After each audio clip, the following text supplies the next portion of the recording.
네, 10시 24분 지나고 있습니다. 우리 시장 견조하지요? 시장이 오늘 코스피는 강하고 코스닥이 약했는데요. 코스닥도 지금 보여주시면 막 상승 반전을 하려고 하는 그런 흐름들로 나타나고 있어서 시장 흐름이 고무적이고요.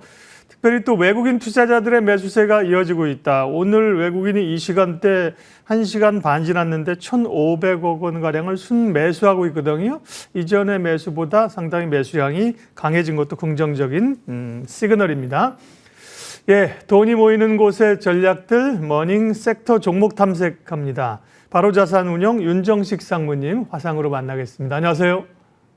네, 안녕하세요. 네, 폭발적이진 아니지만 우리 시장이 견조하게 리스크온 모드로 갑니다. 오늘도 키워드를 통해서 종목 찾아보겠는데요. 첫 번째 키워드는 건설주군요. 네, 현대건설의 대표적으로 관심이 많은데요. 1분기 전체적으로 실적이 좋은 모양이죠. 건설주 하반기는 더 좋다. 네, 공략 접근 전략 말씀해 주십시오.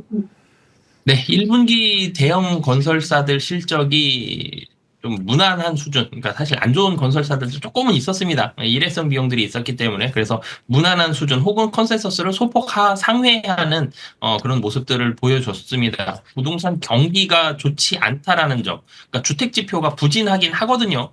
3월 착공도 굉장히 지금 3월 착공이 전년 동기 대비해서 22% 정도 증가했지만 2만 호도 채 안 돼요. 1만 4천 호거든요.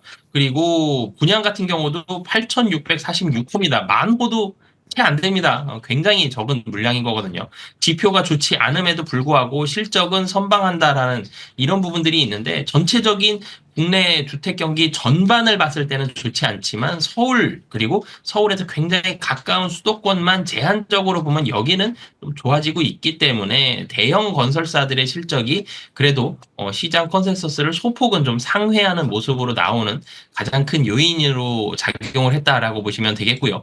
주택 부문 같은 경우가 지금 마진이 한 6에서 8%, 많으면 한 9% 정도 나오고 있는데요. 이 마진이 하반기로 갈수록 점점점 올라갈 것으로 보여집니다. 10%를 상회할 것으로 보여지고요. 한 11, 12%까지 올라갈 것으로 보여지는데 저가 수주들은 대부분 마무리가 됐고요. 그렇기 때문에 하반기로 갈수록 조금씩 올라가는 그런 모습들이 있고 그리고 가장 중요한 부분은 6월 대선 이후입니다. 지금도 주택 공급이라든지 집값 안정이라든지 이 부동산 지방 부동산 시장을 살리겠다 이런 언급들은 계속적으로 좀 나오고 있는데 어찌 됐든 6월 달 대선 이후에 주택 물량을 확대할 가능성이 훨씬 높죠. 확대를 어떤 방법으로 어느 정도의 시간을 가지고 하겠느냐 이런 차이가 있기 때문에 주택 물량이 확대가 될 가능성이 매우 좀 높다라는 점. 그렇기 때문에 이 건설주들에 대한 투심은 5월, 6월에 사실 실적이 5월, 6월에 굉장히 많이 올라간다 이 정도는 아니겠지만 전체적인 뉴스 플로우가 굉장히 긍정적으로 작용을 하고 투심이 올라갈 가능성이 높기 때문에 대형 건설사들 수도권 중심으로 해서 건설주들 보시면 좋을 것 같습니다. 말씀하신 것처럼 사실 건설주가 전반적으로 다 좋아지고 재무구조가 좋아지고 그런 건 사실 아니에요. PF 우려 이런 것들이 사실은 수면 밑에 있거든요. 중소업체들은 어려운 상황들도 우리가 보고 있으니까 대형 건설사 중심으로 그러면 현대건설, GS건설, 현대산업개발 이런 기업들인가요? 네, 사실 좀 전에 말씀 주셨던 그 세 개 회사를 가장 관심 있게 보시면 좋을 것 같고요. 네. 대형 건설주들로 제한적으로 보시면 좋을 것 같습니다. 좋습니다. 예, 두 번째 키워드 보면서 투자 아이디어 찾아보겠습니다. 증권주. 사실은 대체거래소가 생기면서 거래나 이런 게 늘어날 수 있다. 이런 구조적인 문제를 우리가 생각했었고요. 시장이 불어나면서 사실 전체 시장 거래대금 아직은 약하죠. 그런데 증권주가 최근 상당히 강하게 올라오고 있는데요. 그 배경 조금 더 얘기해 주시고, 네, 관심주는 무엇인지 알려주십시오. 네, 최근에 KRX 증권지수, 은행지수 살펴보면 둘 다 올라왔어요. 은행지수가, KRX 은행지수가 한 달 정도 보면 한 10% 가까이 올라갔고, 증권지수는 한 25% 가까이 좀 상승을 했거든요.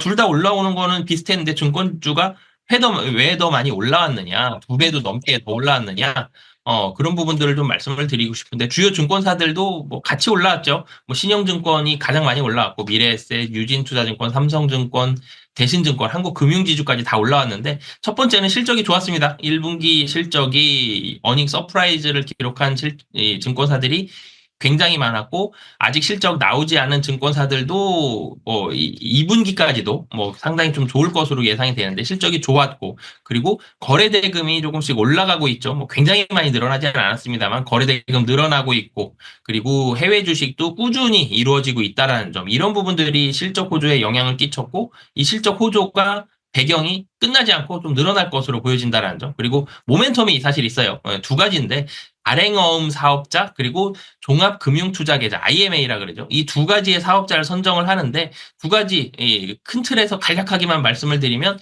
자금 조달이 좀 더 수월해진다라는 거거든요. 증권사들이 좀 더 많은 자금을 좀 더 낮은 금리로 좀 더 많이 조달을 할 수 있다. 그렇기 때문에 이 자금을 활용을 해서 IB를 해도 되고요. 다른 사업을 진행을 해도 됩니다. 자체 자금으로 활용을 해도 되고요. 그렇기 때문에 이런 사업자들, 대형 증권사들 위주거든요. 뭐 이런 사업에 대한 이 발행어음과 IMA 지정에 대한 기대감들 가지고 있고 그리고 마지막으로는 건설주와 마찬가지죠. 대선 이후에 자본시장 활성화 정책 양당에서 다 크게 얘기를 하고 있죠. 뭐 코스피 5천 시대, 코스피 5천, 코스닥 2천 시대 뭐 이런 얘기들 나오고 있기 때문에 자본시장 활성화 정책까지 좀 가지고 있고요. 증권사들 관심주도 같이 좀 말씀을 드리면, 이 발행어음 사업에서는 삼성증권, 키움증권, 메리츠증권, 신한투자증권, 하나증권, 여기에 진출할 걸로 보여지고, IMA는 한국투자증권과 미래에셋증권이 진출할 걸로 보여지거든요. 좀 더 사실 저는 개인적으로 관심이 가는 게 이 IMA입니다. 종합금융투자계좌 지정에 대한 이런 부분에 대해서 한국투자증권과 미래에셋증권을 조금 더 관심 있게 보시면 좋을 것 같습니다. 예, 이전 우리가 ISA라고 들어봤는데 종합금융투자계획 IMA가 또 있군요.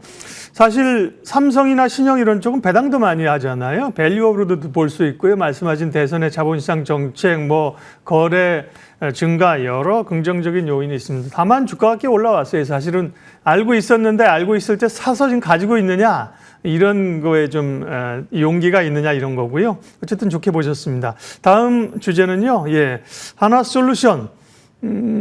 지금 이제 재생에너지 쪽으로도 말씀하신 것처럼 또 리스크 온도 되고 대선 정책 관련해서도 신재생 쪽이 오늘 강력하게 오르고 있는 상황에서 대표주는 하나솔루션입니다. 하나솔루션 네, 평가 좀 해주십시오. 네, 오늘 같은 경우는 사실 최근에도 분위기가 좋았는데 오늘 우선은 그 이재명 대선 후보가 햇빛연금 이런 재생에너지 공약을 강조를 하면서 태양광 관련주 안 그래도 강세였는데 더 강세를 좀 보여주고 있습니다. 근데 오늘 나온 이런 언급뿐만이 아니라 사실 턴어라운드에 대한 기대감으로 최근 들어서 주가가 올라갔거든요. 미국 주요 모듈 업체들, 뭐 퍼스트솔라라든지 진코솔라라든지 영업이익률이 많이 떨어졌다, 실적 가이던스, 향후의 가이던스가 하향 조정됐다. 이런 얘기들이 나오고 있기 때문에 미국 모듈 공급이 더 줄어든다. 그러면 하나솔루션에 있어서는 기회가 되는 부분들이 있고요.